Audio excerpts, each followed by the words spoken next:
Hello, students. We are almost at the end of the chapter which we were continuing, and like the whole chapter, as we were defining and describing and discussing about different types of motion, this portion deals with a unique type of motion, and we will just discuss it a bit, and few examples will be there to illustrate.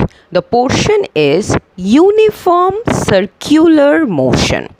Now, when we talk about circular motion, it is not at all necessary that the things have to be circular or round or sphere itself. It can be a square type of thing also, or any other shape. But the concept is that the path should not be a straight one. It should not be a straight road. It should not be a uniform linear path. Instead, the track or the road can be a circular, or the body is actually going to move around this type of track every time. So it can be any type of body. First, be clear of this conception. I am talking about the path, and I am not talking about any particular shape of the body. Okay, now let's proceed one by one. First, let's talk about the definition. When a particle moves with a constant speed in a circular path, two things: constant speed. That means if I just talk about this ball moving in a constant motion, there are many a times you might have seen, or many of you who are fitness enthusiasts might be doing that. I suppose few are the physical education students. So your physical education teacher makes you go round and round the field of us during the classes. So your motion is maintained in a constant speed while you jog or you warm up. So that circular path can be treated as a uniform circular motion of yours. Now, a very common thing, not all of you are circles. In fact, none of you are fully circles. So this is a daily life's example of the uniform circular motion. Many a times there are cycle tracks also in different types of parks. There are cars also which can go round and round. So various examples I am coming on one by one. So kindly underline the word constant speed and circular motion. Please, these two are very important to mention.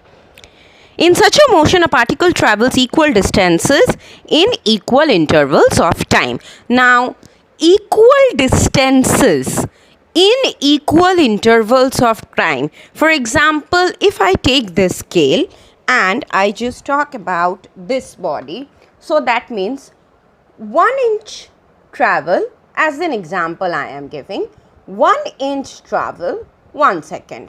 Again 1 inch travel, another second. In the case of this circular part, as we know that this is the circumference and the parts are different sectors, as we call them, the perimeter of the circle. So might be a 3-degree rotation or 30-degree rotation, whatever you want. So 30-degree movement of this circle, 30 seconds. Again the same distance, again same time interval. This is how the uniform circular motion is defined as. So it is not the case rush at one time and very slow at one time. Is it clear? So this will be the basic concept. Now, the direction of velocity at any instant. When I talk about a circular path, in that case, it is not defined that whether it is northward, southward, eastward, westward, like that. So what do we do in this case to find the direction? We just place the body and try to detect the tangent. Now, I suppose in maths you have heard the word tangent in the chapter circle, a very important part, and lots of theorems are related to that. In case you have not heard, tangent is a straight line drawn at exactly a perpendicular to the radius at any point. So, this point where it is touching and leaving, the movement of this body will be said along that. So, if the body is here, we will draw a tangent and check the direction.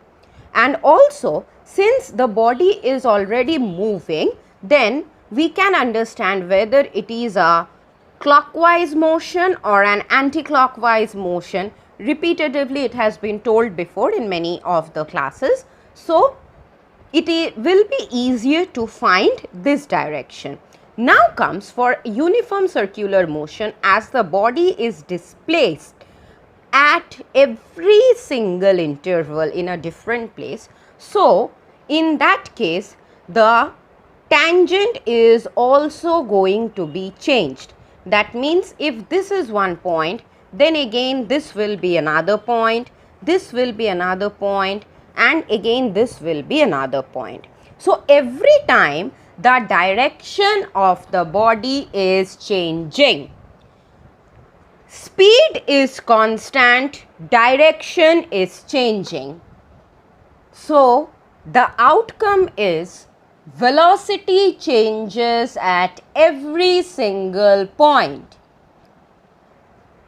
Vector quantity depends on directions. I suppose you have studied in the class 9 in first chapter itself about the scalar quantities and vector quantities. Speed is a scalar quantity.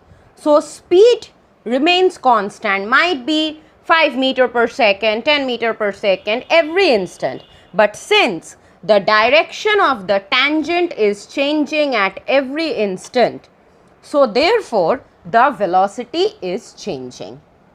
So, a good question is coming in the next point, and this is a very important one, and you can use this also for giving any kind of examples. Velocity of the particle, kindly turn the page to page number 16. Velocity of the particle in circular motion is variable, or the circular motion is accelerated even though the speed of the particle is uniform. This whole thing will be important, and that is the reason, if you remember this demonstration, that is this circular ring with the scale on it, which I am changing continuously along with the body over here. So, you can remember that the direction is changing continuously. Now, difference between UCM, in short form we tell it to be UCM only, uniform circular motion, and uniform linear motion. When I talk about a body moving in a linear path, speed same, direction same. That means the distance is same and exactly equal to the displacement also. Values are same, direction is same. Whatever you want as the parameter to be. In this case, speed, the mathematical value is same, but the direction is changing every single moment. So, velocity is changing. In uniform motion, speed and velocity are constant and acceleration is zero. Lots of velocity, time, acceleration graphs have been done in the previous classes. So if you want, you can revise that also, because for getting the concept of the accelerated and non-accelerated motion, it's not a harm to revise and check the old books once. They are not your enemies. And over here, while in uniform circular motion, the velocity is variable, so it is an accelerated motion. Again, the same term, the direction is changing, so velocity is changing. Now, there are few new terms given. Before reading out and explaining the new terms, kindly remember one basic nature of any type of body.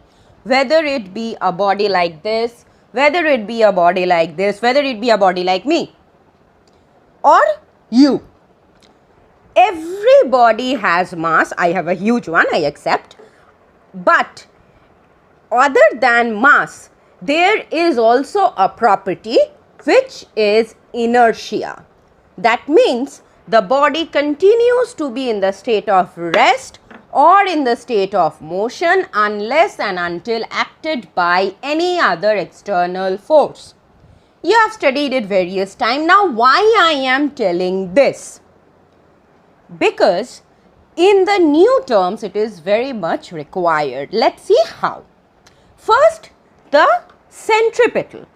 Now, for centripetal force, centripetal, it is not kindly, not exactly, but tightly related to flower petals. That is, as the flowers, they are starting those petals from the center part. There are different various names of those parts of those beautiful flowers. I am sure your teachers have taught you, and previous books have that. So, those colorful petals, they start from a particular center. Similarly, this centripetal means center seeking. That means starting from one particular or initial point in the center. You have a favorite game of yours whenever there is no teacher in the class, mostly, that is holding any long thing like this or the yo-yo, continuously rotating it like this. Yay! What happened? Yeah, I stopped moving it, so it also stopped moving. But any other observation? Yes, the whole thing, when I was moving it, due to the force, it was being horizontal exactly. See, the whole wire is now becoming almost a line. But as soon as I touch it, or as soon as it is being stopped, this whole radius is shortened only to the center. If I consider the path to be a full circle of this length, that is the radius, then this will only be the center. So, the whole thing, the whole mass of this headphone is coming and dropping at the center. This is the centripetal force or the center seeking force of the body, which is when I am leaving it at the normal position, the whole thing is acting downwards, that is towards the gravity, of course, as everyone or everything. Similarly, when afterwards I leave it, after creating a uniform circular path of motion, when I am stopping it, it is again coming back towards its center seeking point or the center of gravity, or following the gravity itself. The body tends to be in motion until I apply the force, and even it depends. If I move it slowly, a shorter path. If I move it very fast, a longer uniform circular path. After that, again when it comes to rest, it is just stopping itself and dropping to the center. Let's now come back to our textbook. The motion in circular path is possible only under the influence of a force which is termed as centripetal force. There is an asterisk over there which the meaning is written at the below in small blue line, blue color, center seeking. You can underline that or you can remember that as per your wish. No one is going to ask you the meaning of that. In fact, the definition can be asked. Centripetal force is a force acting on a body moving in circular path in a direction towards the center of the circular path. So, these type of movements are considered to be in uniform circular path. Leaving them, they comes back to the center. Now, this is the normal inertia of the body by its nature of inertia, and no other magic, no other type of force is needed many a times. There are some examples and mostly they are about the celestial bodies. You can go through them. Moon moves around the earth in an elliptical path for which the gravitational force of attraction on moon by earth provides required centripetal force. The gravitational force is actually both ways, we can agree, but the mass of the earth and the mass of the moon is very different. So, in that case, this type of force is created by the gravitational force of the earth. Similarly, the force how the earth maintain its elliptical path or elliptical orbit is given by the sun. So, there are various other planets and stars. If you have interest, you can Google, lots of information can be get easily. So, all these are acting in this way. The last example is what I demonstrated. You can take, if you want to write a headphone instead of the stone tied at the end of a string, you can write. But normally, as I told you previously, this type of question itself comes as an example. So, kindly go through them once, explanation in your own words.